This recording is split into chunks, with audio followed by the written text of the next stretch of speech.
my beautiful people, and welcome back to another very chilly evening in the garden. A few years ago I did a piece that was on a black background that was wandering straight pour that was called Space Feathers, and I think that's one of my favorite pours of all time, and I think I've actually tried to recreate it a couple of times, but it hasn't ever really worked out.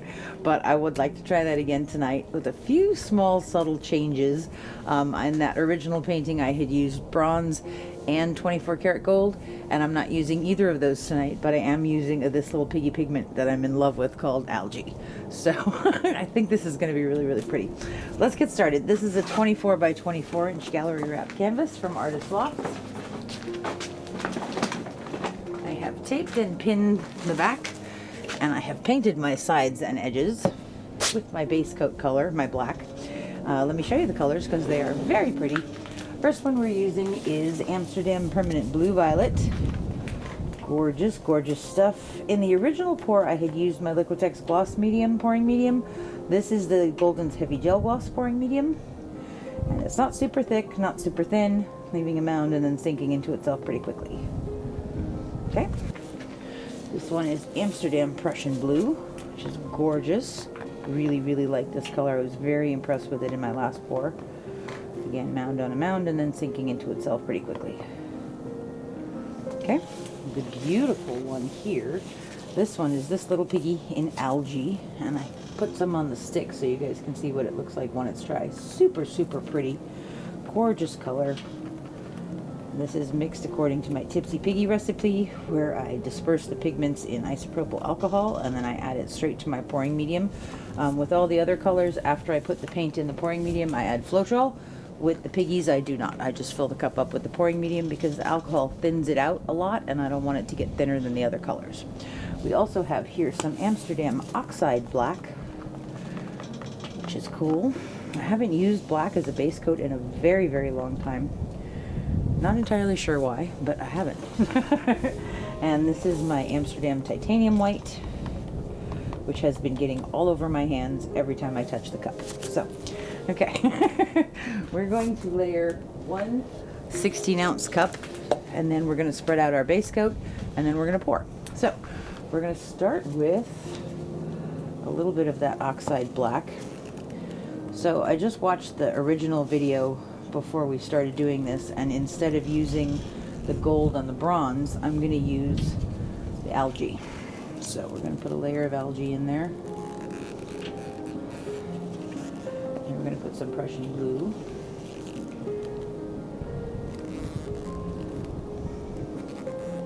we're going to put some white,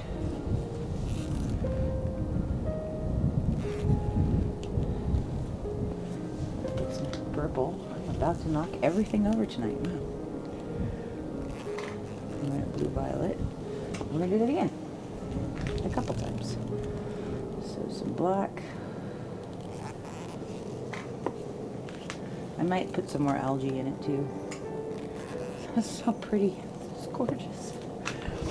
Prussian. I'll put Algae instead of the white. Algae. Violet, tiny bit of white, and then we're going to put some black on top because that's going to be the first color out of the cup, and it's going to match our base coat. That's a very full cup. Okay. We also have here a tub of the Oxide Black, same color we used in the pour. And I think that makes a really cool effect because what ends up happening is that you end up with areas of negative space within the pour itself, which is kind of neat. So we're going to pour some of this. We're going to spread this out, making sure we have enough on our corners and edges.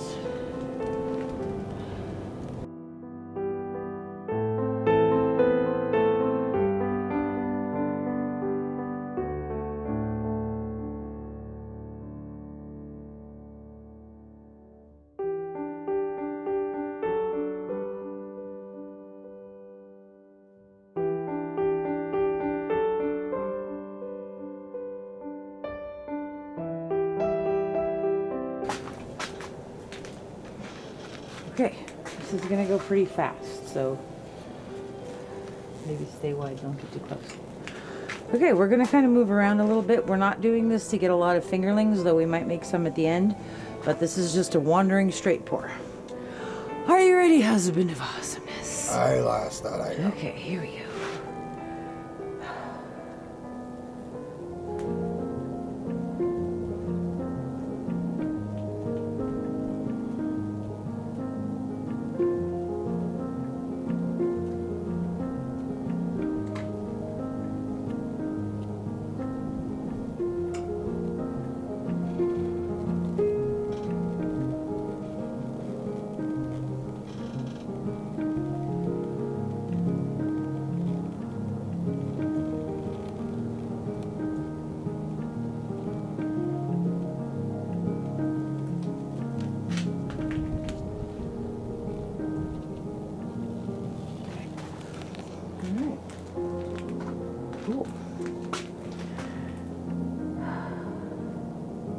Pretty. Okay, switch it again. See a lot of algae. You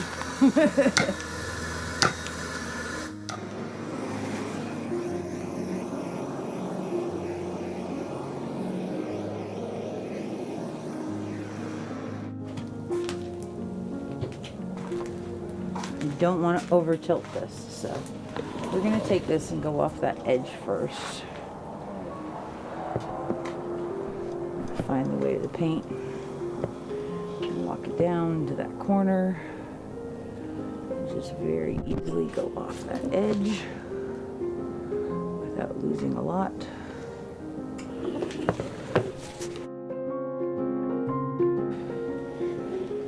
the center. We're going to walk it down to this side.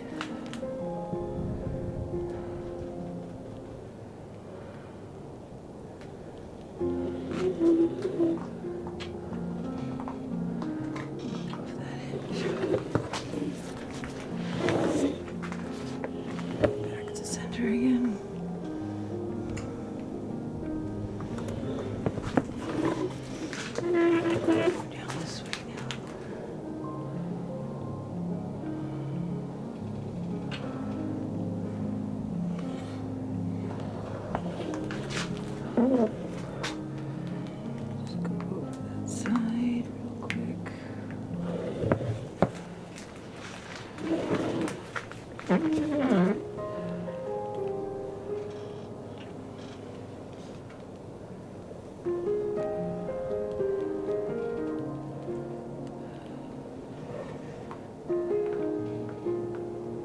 was interesting. Okay.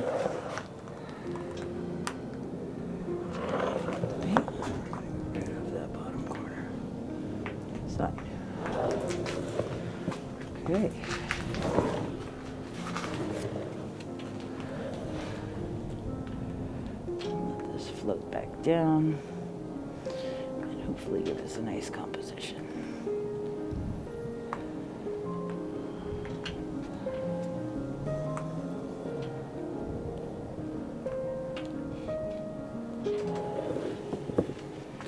Okay, that's kind of cool. What do you think, HOA? Yeah. Should we lose some of this at the bottom or no? It's good. I like it a lot, but I wonder if the center getting stretched out more might make it look good. I'm just afraid that we'd lose a lot of this color on that corner. That's really cool. I don't want to. What about this way? I think we're kind of done, honestly. Cool. Yeah, short and sweet. Well, this is cool. Let me wipe my hands off and we'll look at it.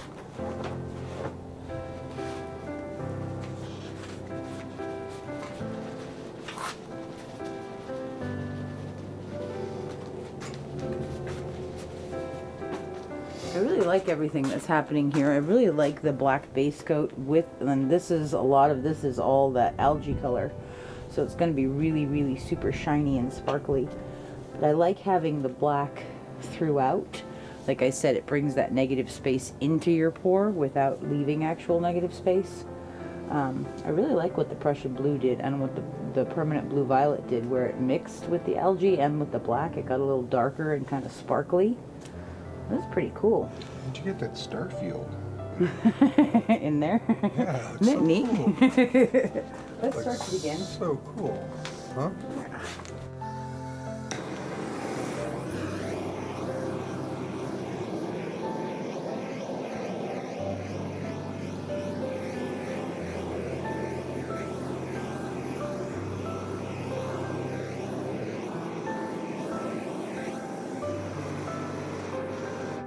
Okay.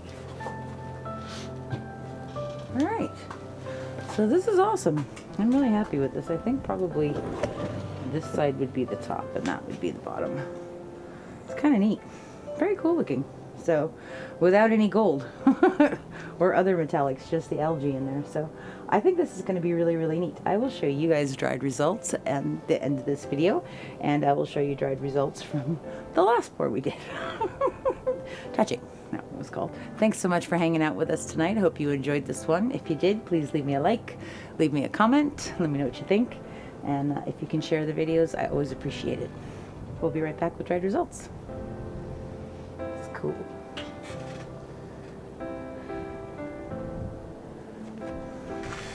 Nifty. It's interesting that the star field is here, but not there or there. This must have been what was in the cup, and that was just what was on the background. So, pretty cool. Neat. All right. Cutting. Okay, so let's talk dried results. This one is touching the pour we did from last week that wasn't dry yet to show you. And the big question was, will the pearl turquoise actually show up? And I'm happy to say yes.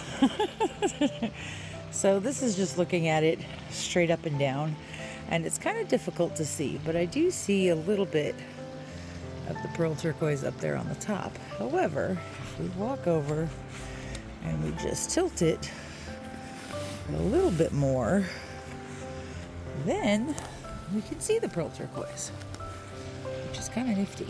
So it's just the angle of light hitting the painting, but you can see it up there at the top corner, and then along the side, and then in here in these really groovy lines, like waterfall part. So yes, the pearl turquoise showed up. Looks a little dull when it's tilted like that, but let's tilt it back straight up and down. Actually, let's put it over here on the easel so we can actually see the painting. There we go. Okay, so this one was touching. This was the 2 wandering straight pours that we did that did not meet in the center because Gail decided to come and play. But we repoured the third cup, and it ended up fixing the composition pretty nicely. So this one was touching. I'm pretty happy with it. I wasn't sure if I was going to like it a lot because at first I thought all the pearl turquoise did was sort of dull down the other colors, but it is actually there. And it is actually pretty blingy, so it's pretty cool. There's some beautiful details in here, really, really beautiful lines. What that bronze did is very, very cool. It's a little bit of shimmer, a little bit of depth. So this one was touching. Let me go get today's pour. Okay, so this was our wandering straight pour in an attempt to recreate a piece I did called Space Feathers, which didn't look anything like space feathers. But that being said, I still think this is really, really cool. And that TLP algae, oh my goodness, so beautiful, so blingy and so pretty. To my eye, it's actually like glowing right now, but that's not really showing up for some reason. But this is awesome. So not only do we get all of these beautiful sparkling colors, can you see those lines? Those like super fine, very sparkly, gorgeous lines that are in this. Okay, so that's not even the coolest part. The coolest part, let me see if I can make this work out here. Does it work? I might have to take it inside and show you. So this area over here, where you see all of that beautiful algae, when we shift, it goes pinkish purple. So it's green here, and then when we look at it from this angle, it's definitely pink, which is pretty trippy. That's pretty cool. I'll take that inside and show it to you in my kitchen because I could see it really well in there. Okay, so this is inside my kitchen. I just wanted to show you guys that shifting because it was really trippy. So there it looks green. And then when we come up this way, definitely shifting towards pink. That's so trippy. Crazy. Cool stuff. Okay. But this one came out really, really pretty. I love this top section in here. That's just so beautiful. And of course this little galactic part, this little star field HOA was talking about. Again, gorgeous lines. Really, really cool stuff on this black background. I don't know, very neat. Makes me wonder why I haven't played with the black background again lately. But this was awesome. Very, very interesting, very cool stuff. Observations about the pour. I think my paint was a little thin because we lost a lot of the definition of the fingerlings in here. And it kind of just spread out. So we might have to try this again with slightly thicker paint. But you know, that's the fun of it, trying to recreate something and working towards getting to that goal is a lot of fun. It's a lot of good mental exercise and trying things out and figuring out what works for you. So this one came out really, really cool. I'm very happy with this piece. A lot of fun. So thank you guys so much for being here with us today. I really appreciate all of you. Wanted to take a moment and wish you all a very, very happy Nowruz for those of you who celebrate. Nowruz is the Persian first day of the new year. Coincides with the first day of spring, which makes a lot of sense if you think about it. Rebirth and renewal and beautiful flowers popping up everywhere. So lots of fun. I hope you guys have a wonderful, wonderful year full of light and love and happiness and prosperity and health and all those wonderful things and lots of paint. So we'll see you guys really soon. Have a wonderful day. Take care. Bye-bye.